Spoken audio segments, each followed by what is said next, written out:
last week on Robot Wars, setting the pace. Mace 2 had the venom against Stinger. Forklift Revenge was spun about by Killalot and Suicidal Tendencies survived.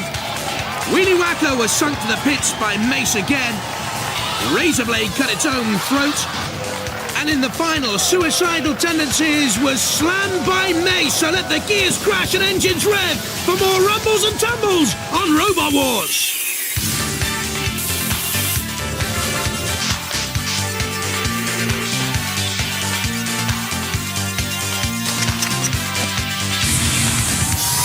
Ladies and gentlemen, please welcome the man who wears anti-tank tops, Craig Charles. There was a time when I thought about joining the army, just after I had that brain transplant. But real wars are real hassle. You have to get up really early in the morning and everyone runs around and shouts a lot. And as for the gear, well, jackboots went out with the plague. And have you ever seen a soldier with a decent haircut? No, you haven't.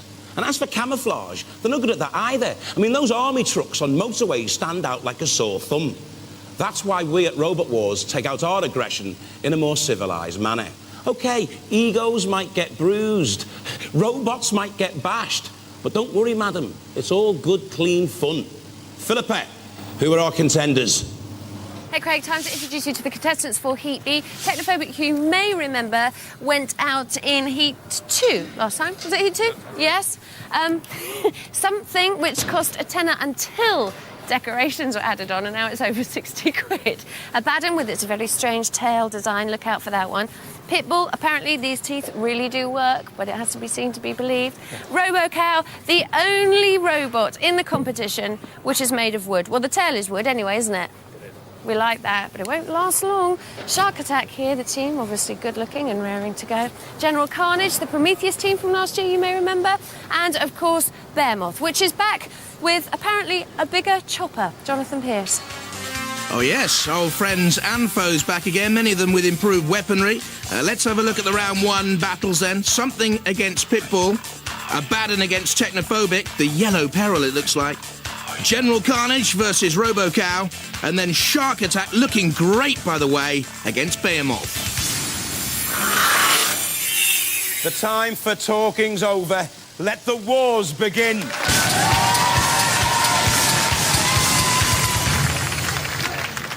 From Leicester, something. This cost under a tenner to build, they claim. It's a demented pickaxe with heavy-duty steel-plate armoured areas powered by 4 car-starter motors. They believe they're into something good.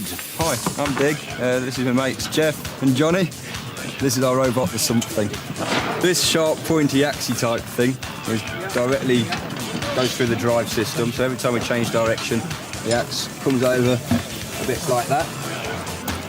And also on the return, this time it incorporates a forklift truck type affair thing, which is down here, which hopefully will possibly pick up and flip the opposition. These spikes are also good for impaling because we can get up to about 15, possibly 20 mile an hour. We're not sure, but we can't outrun it. From Nottinghamshire, Pitbull.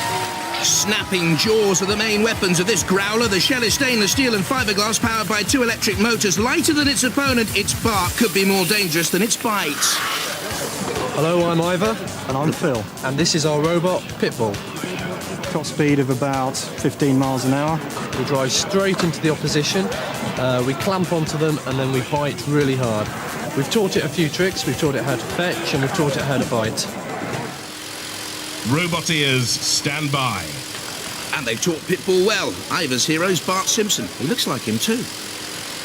And something with Dig and his hair. 3, 2, 1, activate. Something by far the faster of the machines, and immediately on the attack with a huge pickaxe slamming down there, powered by 4 800-watt starter motors. But back comes Pitbull on the attack. Plenty of bite in the clamp. Sounds like a traffic warden. And in goes something onto the flames of torture there. And I think it's immobilised right from its first charge. And something here is out, I'm sure. On fire, burning.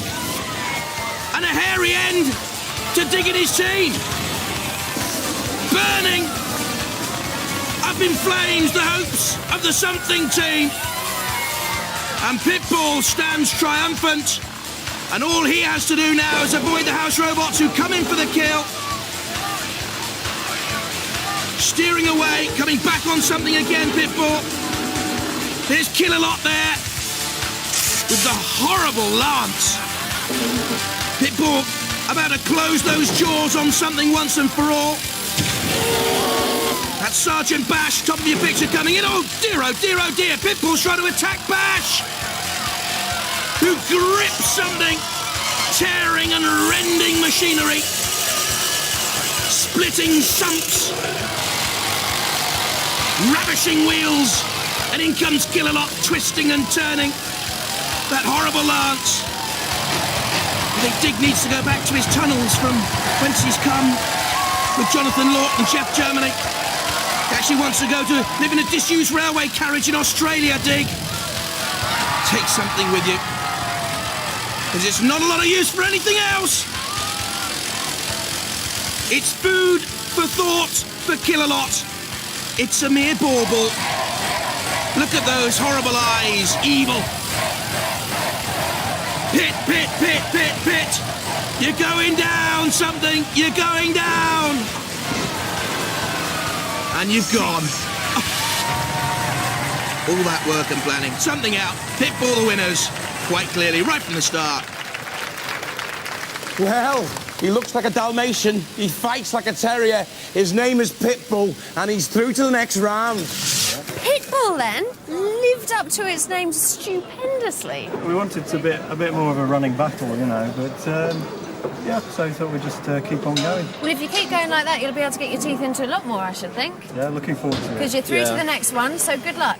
How much is that doggy in the window? Priceless. Pitbull are through. Next up, Abaddon against Technophobic. From Newton Stewart in Scotland, Abaddon. No nice boy this. Sharpened chisel prongs and wicked rotor blades at the front. 4mm thick aluminium offers scant protection, though. It took 3 months to build this one. Abaddon has two modes of attack. This is a rotavator on the front, which rotates relatively slowly and can pick up other robots or rip off aluminium armour. This is the sting in the tail of Abaddon, and the bowling ball is a caster. It goes to side, and we've got these hardened steel chisels with a spike on the end to do lots of damage. From Bournemouth, Technophobic. The Technophobes were eliminated in the first round of the last wars. They've improved over 6 months of rebuilding the lifting arm weapon and resin-bonded glass fibre shell. Don't call this mellow yellow. Hello, this is Technophobic, our Mark II version, improvement from the last wars. We have a bigger motor for more power. We have an improved weapon, a spring-loaded spike with our steel-piercing tip. Very strong. And a hydraulic lifting arm as well. And it's extremely quick. It's much quicker than last year's robot, so we hope to catch a few people unawares. Robot ears, stand by. But I can tell you there's a problem for Abaddon and the Grosvenor family, and can Technophobic and Mike Haken there take advantage? 3, 2, 1, activate. And it's a really difficult problem to solve. They've had to get rid of the ball bearing underneath the chiselled spike because they were overweight in the pit, and replace it with that wheel you see there. And immediately Technophobic trying to lift Abaddon. There go the rotor blades, chewing up Technophobic, and the resin-bonded glass fibre, lurid yellow shell. Great roar goes up as Technophobic comes back on the attack. Up to 25 miles an hour they can generate. Trying to flip Abaddon once again. The rotor blade's no good when it's up in the air like that.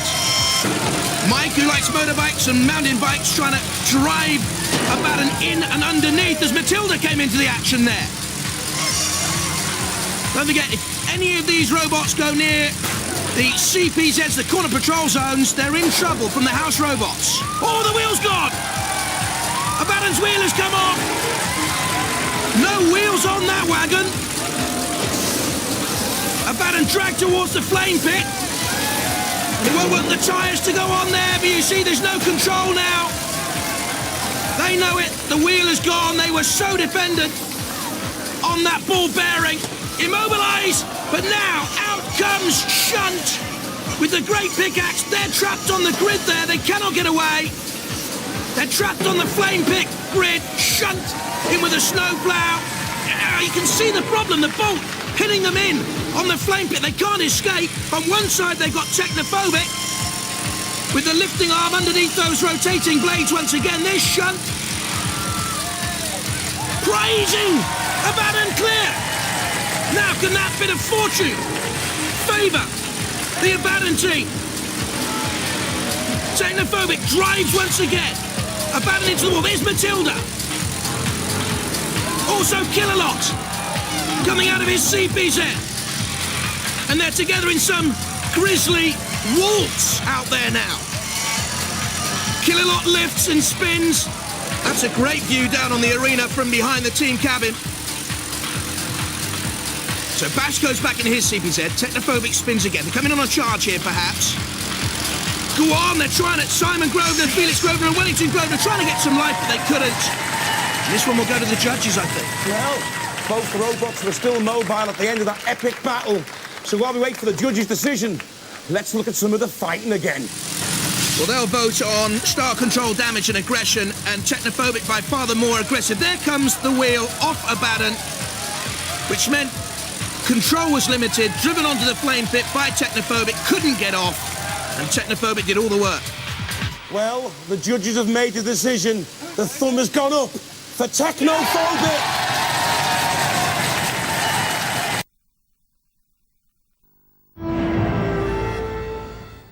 Sorry, I was a bit distracted. I see. I could see. They're lovely, aren't they? They just open and close the doors. It's great. Anyway, it's really warm. Nice, isn't it? It's hot stuff. Really, really warm. Little hole in the side. But It was fairly easy, wasn't it? There's not much damage incurred, No, hardly scratch. as I can see. And you went right in there. Yeah, we having tried. Knuckles. We tried. Yes. Yeah, pleased. No damage, Philip. I didn't see your car. Technophobic, they're through. Abaddon go out. Next up, General Carnage against RoboCat. From Hull, General Carnage. Two windscreen wiper motors power the claw-like cutter on the lifting arm. It costs £500 to build this updated version of that old Robot Wars veteran, Prometheus. Hi, I'm Nigel. This is Sarah. This is our robot, General Carnage. We have a fiberglass top on to protect it. It is powered by two Sinclair C5 motors, and the steering is the skid steer system, which all four wheels drive. Our main armament is this lifting arm with a pair of sizers on the end. From Mould in Wales, RoboCat. The Udall family must have a weird home life, dreaming up two cold steel chisel spikes for the cow's horns, the shell steel plate. They're going to milk this for all it's worth, let's be honest.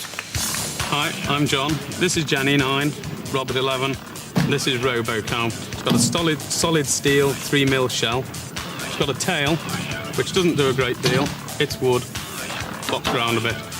The main weapon is a spike which moves up and down, and the main feature is the head, which unfortunately takes it over weight. So the head is going to have to come off, and this is how RoboCat will fight. Robot ears, stand by. General Carnage with Nigel Seeley, who wants to fly a plane one day. And RoboCat. Oh, Dad, you've lost your head completely. 3, 2, 1, activate. Carnage on the attack. Slow start by RoboCat.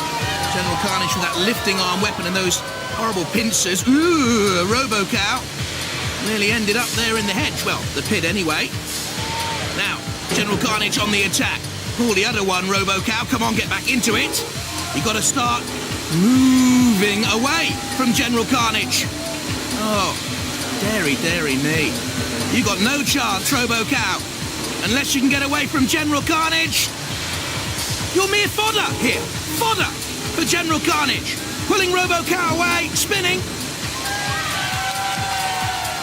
Almost in towards Sergeant Bash in the CPZ. RoboCat.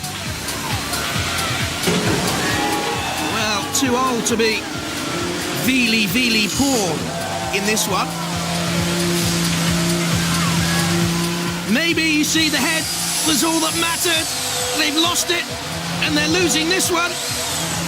Matilda comes in, and Sarah Burton alongside Nigel Seeley can sense victory for General Carnage. She's a big Manchester United fan. And this is the theatre of dreams at the moment for the General Carnage team. Oh, sparks flying! Look at that, Robo-Cow and all sorts of problems. Great sparklers illuminate the arena. Just been lifted up. The spike is in the claw of General Carnage. Can Robo-Cow get away now? Lovely tail, by the way. But I think there's going to be a sorry tail at the end of all this for the cow.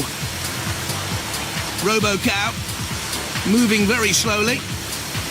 All the aggression's been by General Carnage so far.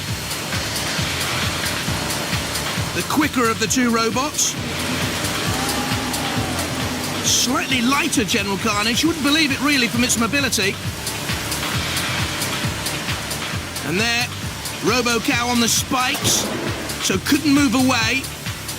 Pinned down once again by General Carnage.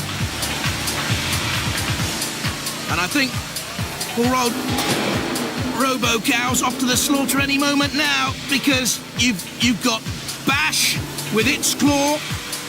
You've got General Carnage moving away and allowing Matilda to come in, because Robo-Cow's... Oh, what on earth came off there? Robo-Cow's in the CPZ. Look at this attack by Matilda. It's the tail. The tail's gone completely. But they've lost their head. They've now lost their tail as well. What do you call a cow without its head and its tail? Steak, I think. Up it goes, flipped over. And that's the end of Robo-Cow, surely. Killalot came in. Well, we didn't see barbecued steak on any flame pit. But the Udall family know it's all over for them. Steak? This is mincemeat in there. Look at this. Shunt. Oh, this is horrible and cruel. Poor old Jenny. She's only 9. Got all the qualifications for a great roboteer. She wants to be a pop singer. And so is young Robert there. He once built a sandcastle, so he's one of our top brains, actually. And Robo-Cow, a sad end. And General Carnage, the winners. Robots do not have the milk of human kindness. Utter destruction. General Carnage is ordered into the next round. I think it was quite close, actually, the contest. Do you? No, not really. How could you kill the cow? It's not the cow, it's those gorgeous children. I know. It's a cow. It's a cow. We killed a cow. Kill a cow. Killed a cow. Carnage. Cow Carnage. Carnage killed the cow. Yeah. Carnage killed Absolutely. the cow. Okay, we've summed that up. Goodbye, thank you very much. See you next time.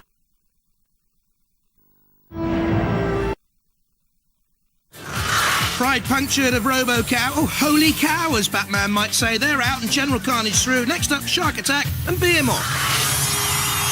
From Huddersfield, Shark Attack. Built by the 39th Scout Group, so be prepared. The spiked front edge for plenty of dib-dib-dob-dob and £500 to build. Plenty of bobber job. This is Richard, the designer, and Graham, the engineer. I'm Peter, the electrician. This is Shark Attack. The main weaponry is a bucket that lifts up to tip them up and try and turn them over, with sharpened hedge trimmer blade to puncture anything we can get on top. Also, the front end of the whole robot will jack up to try and lever them and tip them up. We'll look inside. The main propulsion is 2 standard wheelchair motors driven off 12-volt batteries, with the electronics and receivers all nice and cased away. Everything is fireproofed to try and protect us if we go in the pit. The pneumatics are run off 2 MIG welder bottles stashed away in these containers to protect them from injury. From Hemel Hempstead in Hertfordshire, Behemoth. The name means strong-willed water ops. Got axes, air horns, amber flashing beacons, all catching the eye and the ear, but Moth don't dance too near the flames. Hello, this is Behemoth. I'm Anthony, the team captain. This year we've upgraded it. We can pull 1.5 tonne with it now, so we've increased the strength. Beforehand, we couldn't actually lift very high at all. We've now increased the height lifting to that, which allows us to actually roll over other robots and actually have an edge around the back, we have some extra little weapons from last year. Hi, I'm Kane. Basically, in the last wars, we found that the rear of the robot was undefended, so we fitted these 2 axes here. This defends the rear of the robot from anything that tries to come in from the back. Robot ears, stand by. Shark Attack with Peter Gagan, Graham Walker and Richard Jackson, and Behemoth, Anthony and Michael Pritchard and Kane Aston. 3, 2, 1, activate. I noticed with the Shark Attack team, by the way, all the Scout Masters are here. And the poor old scouts who did all the work are probably back out on camp somewhere. Yeah, you take all the glory, boys. Don't worry about it. Behemoth, flipping Shark Attack up. Stainless steel body on Shark Attack, taking some punishment. Not a lot there, hardly a scratch, actually. Oh, but flipped on its side by Behemoth. And there, the lack of mobility from Shark Attack. They won't be able to right themselves, I'm sure. Well, flip. Not a flop, it didn't go over. But now needs this like a pain in the rear. And you will get a pain in the rear from Matilda, I'm sure, boys. You need to get out of there. That's shunt as well. Oh, look at that damage straight away. Goodness me. Cleaving a huge hole in the underside of Shark Attack. And the only merit badge this little lot are going to get is in welding, I think, to repair that. Look at Matilda coming in for the kill as well. Jaws? Paws, more like. This was a pussycat. Cease. Behemoth, strong as an ox. Shark Attack, more like a dolphin that's been slapped around the gills. Behemoth goes through.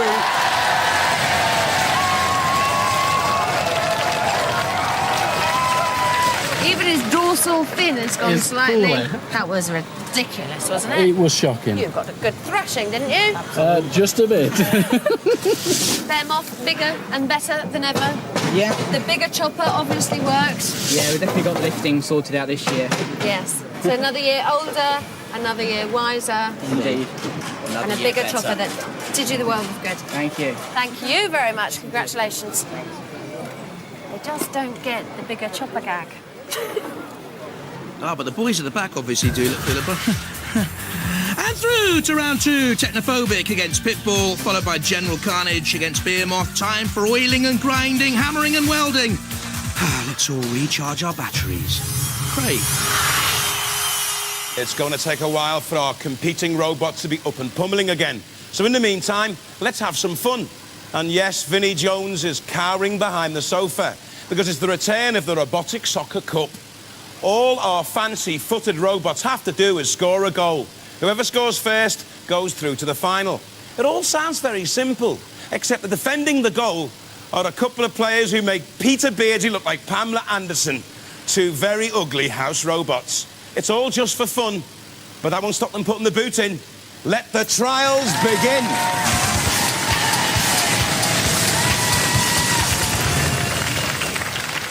This is the first of our soccer knockout cup ties. The golden goal wins it, the first one to score, in other words. Velociripper, a small midfield dynamo, powered by electricity, weighing in at 75 kilos to take on Demolition Demon 2 and also Dev Metal in goal. Demolition Demon is heavier, longer, wider, taller, more weaponry with front and rear spikes to take on not just Velociripper and Dev Metal, but Matilda the fullback. Who'd want to full back on Matilda? Robot ears, stand by. Velociripper with father and son Trevor and Matthew Wright. Demolition Demon 2, Alan Rouse, Pete Harrison and Theo Moucher. 3, 2, 1, activate. So it's easy, chaps. All you got to do is stick the ball in the net. Easy peasy. Yep, that's what we thought about England. Immediately, Velociripper on the attack. Matilda, good, solid, chunky fullback.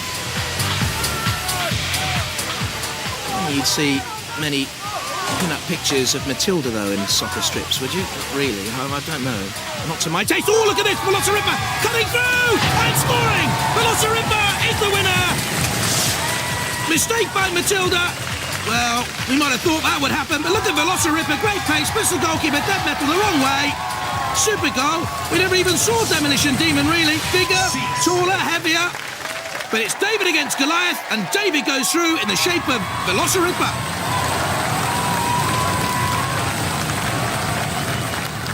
We'll be putting the boot in again soon, but right now, it's back to the wars!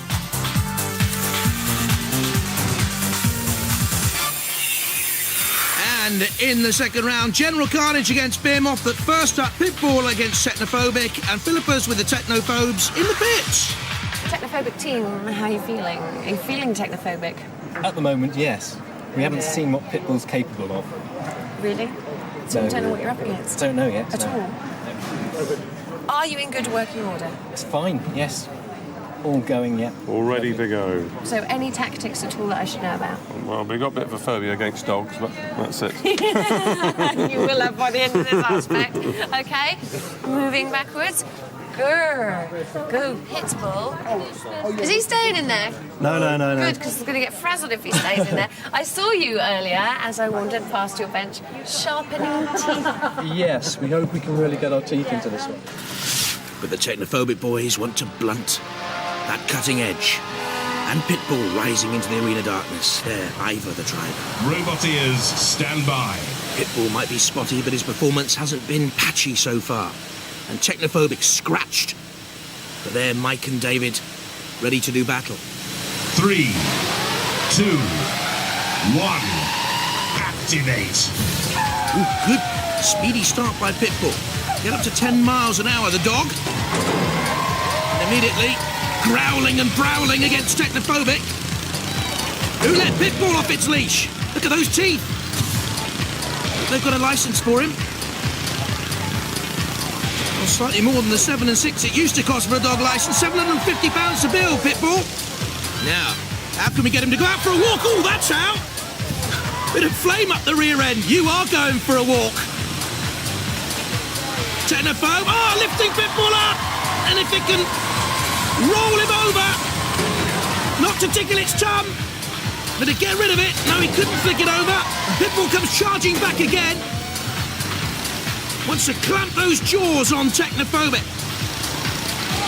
Oh! Dodges dead metal then. No. You don't bite the furniture. You're not a puppy anymore, Pitbull. What are you doing in there? It's not your kennel either. It belongs to dead metal. Eek! Well, feeling hot under the collar, Pitbull. You will be soon. Because in comes Bash. Look at this. With the flamethrower pointing the wrong end at the moment. It might be growling, but Pitbull has got the wrong end of its stick here, I think. Ivor trying to drive it away, but I think the jaws are too firmly clamped. Oh, no, they're not. Away. Charges at Technophobic. But Technophobic holds on as Ivor drives back into it now. Look at this, onto the flame pit. This is where Technophobic's engines, and it's a petrol-driven motor, don't forget, could be in problems. And I think you can see the flicker of flame inside. Technophobic, they're in major trouble. Is that robot on fire, or was it just the reflection from the flame pit? Pitbull can certainly smell blood. It is on fire. You can see the flames inside Technophobic there. And Pitbull now really putting the bite on Technophobic. And he who barks last, barks loudest. Oh, and look, the petrol engine's gone! Well, Technophobic looks like some great yellow bun being overcooked in the oven there. And it's ashes to ashes, dust to dust. Technophobic, go home to rust. Well. Technophobic up in flames. Pitbull is the winner. Let's hear it for Pitbull. Come on, lads.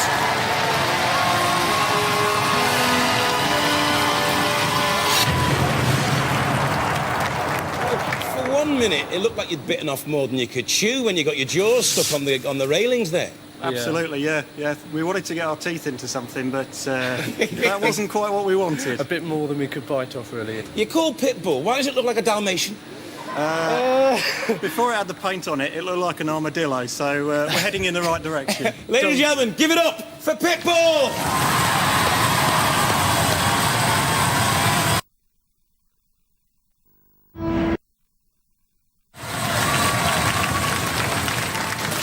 every right to be frightened of the pit bull. Oh, God. No, no. It was a hat robot. It was. So, the dragon next. We're going for it as a dragon next year. Are you? Dragon. We'll Oh, change you're the already name. thinking about the next war, and then it doesn't matter if it catches fire. No, exactly. no. It's a dangerous dog, but you know when I saw you filing the teeth and sharpening them in the pits, suddenly I got really frightened that was your downfall, that I'd seen you do the very thing that was going to clink you onto the bars forever and mean that you were dead. We got stuck into those railway sleepers, didn't we? We You just did. couldn't get off them. I know, and then what? You did something. Did you lower the jaw and then finally work your way out? Yeah, and very with a bit of cunning. help from the robot, really, from the housebot. Very cunning. So, and then from there on in, it all went very well, didn't All it? we've got to do is teach it how to drop. We taught it how to bite, now we've got to teach it how to drop sometimes.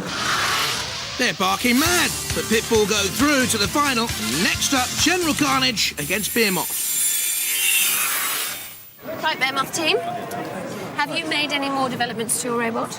Not such, no. No? Just sorted the axes out. We was having a few little problems with them in the last battle. That's sorted now. It's just one of the trim pockets were moved across. So And right, are you feeling quite confident? reasonably confident. Yeah, it depends on what happens, really. Well, it always See. depends on what happens. Yes. Who's driving? Me. Okay. You're nervous? My fault. You're nervous? They're quite big stars, aren't they, Ben? It's quite a big robot to be in against. Vastly improved this year. I know. A lot bigger. I know. So, Oh, we are. They are. We're a bit this time, yeah. They are. Bit of positive thinking, that'll do the world of good. That's what we need. I'll see you when you come out. Okay. Thank you. Good luck. Nigel wants to fly planes, Sarah wants a job as a taste tester at a chocolate factory. And the Behemoth boys, decisive, indecisive, I don't know. Roboteers, stand by. There, Behemoth, Anthony, Michael and Kane. General Carnage, Nigel Seeley and Sarah Byrne. 3, 2, 1, activate. Just wonder if those radio-controlled aerial masts look vulnerable on the back of Behemoth to that cutting pincher blade at the front of General Carnage. Oh, goodness me, flipped over! Well, no vulnerability at all. Behemoth with a snow plough at the front. Look at this. Up you go. Roly-poly. Over and out. And they certainly got their radio signals right, didn't they, the Behemoth team? Now, all those boys need to do is stay out of trouble from the house robots and make sure that General Carnage can't right itself. You see the twin axes? That's the new development on the back of Behemoth from the last wars. What can Nigel Seeley do here? Well, they're sharing some sort of grim joke at the end with the house robot Sergeant Bash and Kill-A-Lot also in to have some fun on General Carnage, while Behemoth, well, I was going to say, sensibly stays out of trouble. It doesn't want to take on the house robots. Guarded there at the top of the picture, you see. Staying away from trouble as General Carnage is cut to ribbons. Look at that slice. Is that smoke I can see on General Carnage? Battle scarred now. Camouflage, no good whatsoever in the arena for Nigel and Sarah. What on earth can they find funnier about all this? Oh, and look, Behemoth taking on Dead Metal there. Well, oh, and also Bash is on the edge of the pit. Well, the house robots have a saying, remember, there's always time to dismember. And they will be back at you later on in Robot Wars, Behemoth. And Kill-A-Lot has a long memory. General Carnage, out of it, of course. Oh, no, back to life. Can he edge Sergeant Bash into the pits? Shunt behind. Just back into life. I don't know if there's any mobility left in there, though. Oh, dear, look at that. Slamming into the top with the huge blade at the back of Shunt. Kill-A-Lot tosses it in the air. There's the slam dunk again onto the arena floor. As Dead Metal goes for some sort of revenge on Behemoth. Ooh, right into the guts of General Carnage. Not a lot left there. A hole on the front right corner, scratched and scarred. And now, General Carnage about to be barbecued. Kill-a-lot takes it towards the pit, I think. About to dump it finally, but can he get it in there? Because Bash is slightly obstructing, I would think. No. General Carnage is gone. They know it, everyone knows it. He's smoking. And Behemoth is the winner. Well, General Carnage is total toast.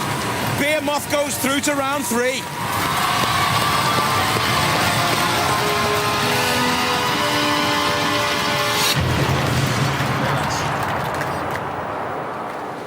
You did very well in the last war. Yeah. And it's going very well for you so far, isn't it? It has, definitely.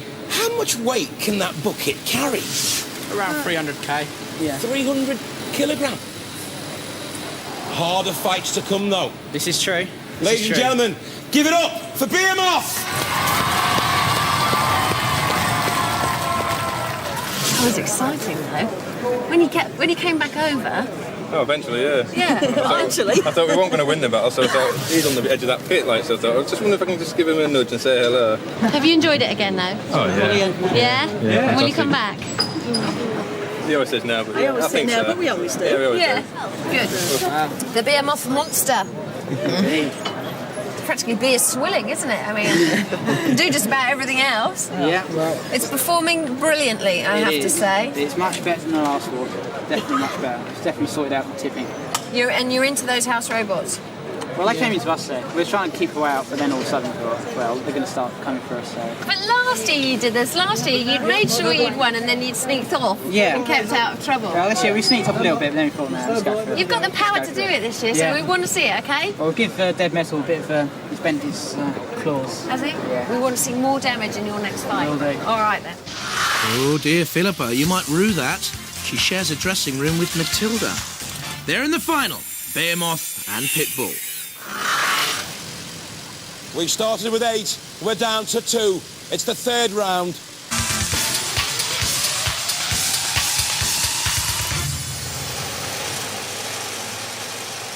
The heat final between Behemoth, Anthony Pritchard, Michael Pritchard and Kane Ashton. Well, they had too much bite for the shark. Shark attack almost. A fishy flipped up and over once, and then onto its side. And then Behemoth took on and beat General Carnage, turning it onto its side and up and over very, very early on. General Carnage never really recovered from that, finally dumped by Kill-a-Lot after being messed about, mucked about and mashed up by the house robots. And Pitbull, Ivor and Phil. Something was its first opponent. Immediately in trouble and immobilised. Tossed up and turned around by Kill-a-Lot. He's mighty and menacing and dumped into the pit. And then, after real troubles, came back against Technophobic. On fire and out. And it was the dog that went through Pitbull. 3, 2, 1. Activate. Replacing the series semi-finals. Pitbull just running around Behemoth early on. Behemoth by far the heavier, nearly 20 kilos heavier than Pitbull. Well, spinning like a mad dog there. Hope Pitbull hasn't had a trip abroad meanwhile and come back with rabies. Flipped over. Please turn over. PTO. You saw it on the bottom there of Pitbull. Rolling back again though. Good speed away from Behemoth. Don't forget, should both robots still be mobile at the end, it'll go to the judges. Look at the jaws trying to clamp down on Behemoth's snowplow front. That's not great control over the flame pit there. Anthony and Michael Pritchard, Kane Ashton in the Behemoth team. Took them 4 months to build. Grinding jaws. With a flashing eye at Pitbull as well. Aye, he's got something to get his teeth into there. Turning away. And on the attack again. Gnashing of the jaws. Behemoth into the CPZ. That's good driving by Pitbull. Well, we didn't think he was a sheepdog, but he certainly got Behemoth into the pen of Killalot there. And this is a tremendous performance here by Ivor and Phil in the Pitbull team, because Behemoth went into this very much as the favourite for the heat final. What happened there? Just flipped up and over.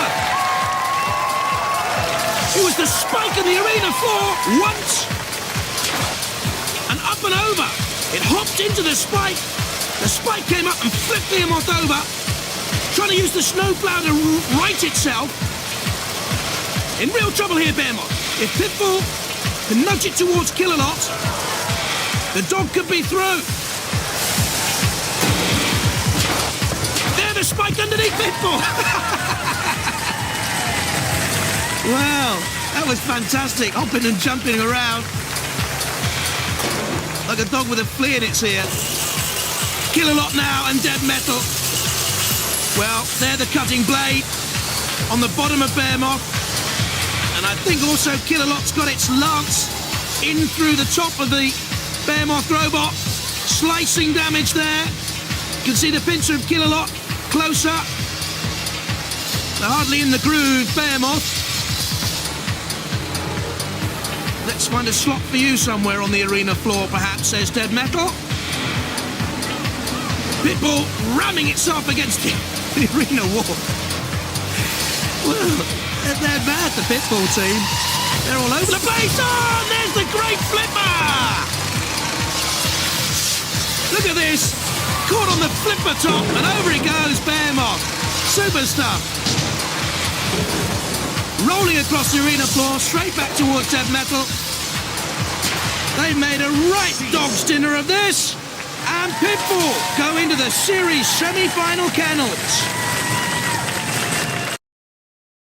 Behemoth spiked, attacked by the house robots, and then gets a good flipping. Pitbull through to our series semi-finals.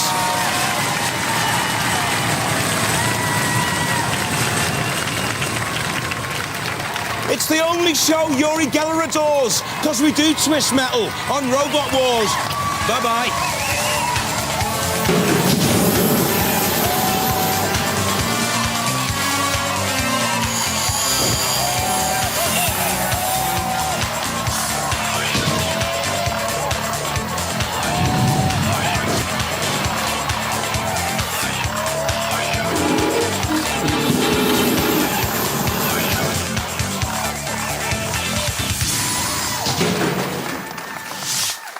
Still hasn't had its day, this dog. No.